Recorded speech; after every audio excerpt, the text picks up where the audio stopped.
Estaven Van estrenar per la Festa Major de l'any 2013, quan el Clot...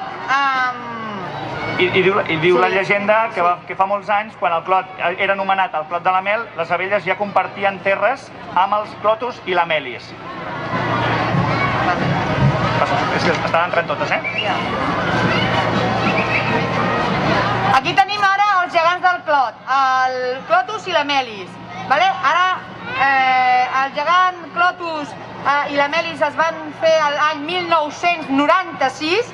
En Clotus té una alçada de 3. I si algú ha fet comptes, us donareu compte que avui fan 25 anys aquests gegants.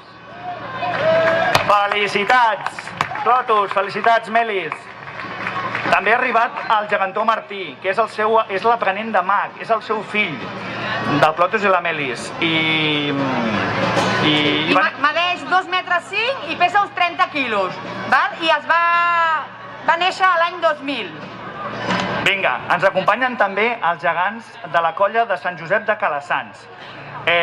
Arriben el Quintí i al revés, arriben la Peguera, l'està entrenant a la plaça, i en Quintí, que representen un parell de reis medievals i van néixer l'any 1982. Els dos tenen una alçada de 3,40 metres i un pes de 50 quilos. I venen acompanyats del simpàtic capgròs català.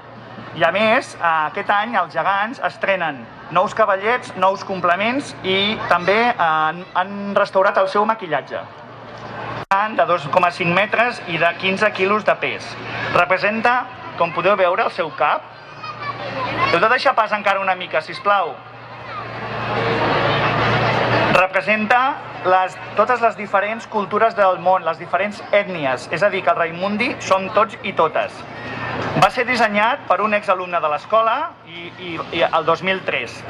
I la colla vol dedicar aquesta cercavila al Pablo Serrano i a la seva família per la seva dedicació a la colla durant tants i tants anys. Un aplaudiment per totes les colles. Això és que la cercavila que hem organitzat avui, on no hem pogut convidar totes les colles, voldríem però que si són presents les figures del nostre barri.